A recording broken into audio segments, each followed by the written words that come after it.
Woke up this morning, it's grey, it's miserable, it's very wet, and I thought the only person that's going to really raise my spirits today is Sam Fowler, a man I haven't seen for months. So I'm going to drive to his house out in South London, and look, I'm still getting used to the car. What's working, what's not. This came off the front bit of the car. I can now see lots of wires.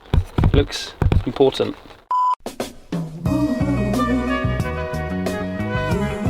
Well, well, well. Look who it is. The Laurel to my Hardy. If you don't want to be on camera, you better run. So that's Little Fowler. Little Fowler, hello. Hello. Have you got any insight about influencer marketing, advertising in general, macroeconomics? There you go. But this is why I didn't want you to come again. Is obviously you've walked into, well, it's not just a utility room, but it's also a picture room. Oh, the family. That's me and him, and that is me when I was head boy in year 11. Not that one, clearly not. That one. You were head boy? Yeah, I was head boy. That's the best one. That's before school, and then that's after school. My first day. Poor little bugger. I know. You're back on the vlog. I was off for 2 weeks. The amazing thing, like, people don't even realise, like, it's not because I've just not been doing bits. I've also been away. I was meant to be on holiday for 2 weeks. I was meant to come back from Florida on Sunday. Do you feel sort of alive, refreshed? I feel very refreshed. I think it's very important for people to take these breaks, because at the moment, like, we're all sort of avoiding it because it's like, oh, I can't go away, I can't do anything. But really, I can only say that I've come back with a real spring in my step.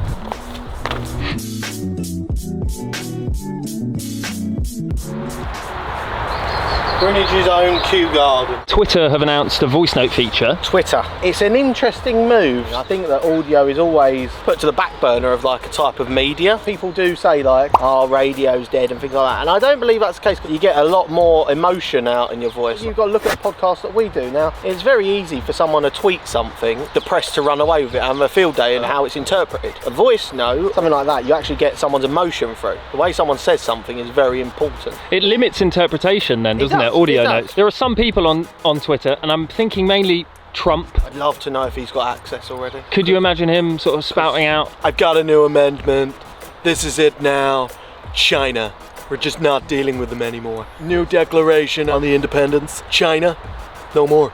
No more China. And then does this lead into fraudulent voice notes? The scariest bit of technology that I've seen for years was Adobe Voco, I think it was called. And Adobe Voco was basically that you could take, let's say, 10 seconds of my voice and you'd have my entire vocabulary. You'd be able to copy my voice, reproduce it and create whatever the hell you wanted. This might be a bad move then. It's a bad move in the sense that, look, the whole thing with Twitter, it was meant for short, snappy responses. And my biggest issue is how do they monitor what people are saying? Are you telling me that Twitter are now going to listen to every single voice note? They're obviously weeding out all of the hate speech and fake news that goes on their platform. Well, how's it going to work for voice notes? Are you going to tell me you're going to have an audio team now that are going to listen back to every single voice note? Because the last thing you need is a racist having a tirade at the black community on there on a voice note and them going, oh well, he didn't have 280 characters so we gave him a platform that he can go out on his tirade there. It's opening up that platform, which is dangerous at times.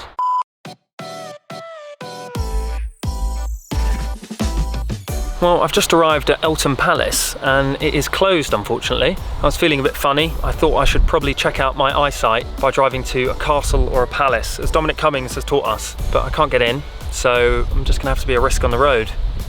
I was just texting you to say, come out on your balcony. Are we really doing this from here? No, I'll come down. This is such a geometric building. And it's so on brand, look at the colour. So on brand. Ah, Hey! Hello Heather. What a luxury to see you. I know, what a treat. I can venture out further. This is exciting. I bet you Sam didn't know what on earth was going on with your car. He's so bad at cars. I can't drive, so I've got nothing to say about cars, unfortunately. I'm one of those guys that watch Top Gear, not for the cars. Well, he actually informed me on the way here that you're a bit of a motorhead. Yeah. Do you want to look under the bonnet? What have you been up to? What's been going on? Campaign's been going on as usual, really, for me. You haven't had Sam Fowler for the last 2 weeks. No, but I've been looking after his account for him when he was away. It was like daily meetings, internal and external. So it was a lot to look after when he was away, on top of my usual stuff as well. But, you know, anything for Sam. And has everything been going smoothly? It's kind of business as usual as soon as it's like, okay, this is life now, like let's crack on. And my brands obviously want to keep doing brand awareness. I want to do nice things, keep people entertained during lockdown.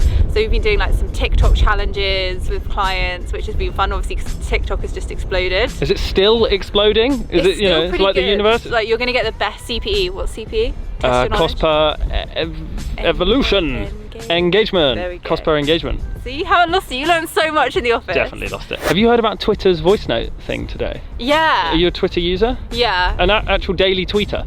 I don't daily tweet, but I'm on it. So yeah, on there to stalk. Pretty much. I just think since lockdown, I just don't trust media. So Twitter has actually been my daily news source. There seems to be a lot that the mainstream media don't cover, Yeah. or that people are hearing through different avenues, and Twitter is the primary one. Yeah, especially with Black Lives Matter. Like, that's, I guess, I think that's how it went viral, really, because people were posting, like the Americans were posting about what was happening. The media were only covering, like, there's violent protests happening, and they weren't covering the police brutality side. And we all saw the police brutality side. It started on Twitter and probably spread to other platforms. That's how we decided to take action, and like people like you went and protested.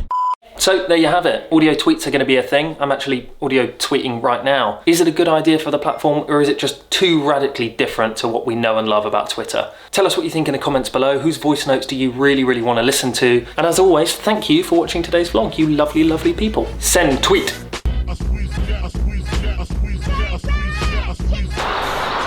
Did you write that? I didn't write it, but I've got a lot of, got a lot of respect for the person that did, even though it is on a nice park and it's a little bit, It's a bit Asbo.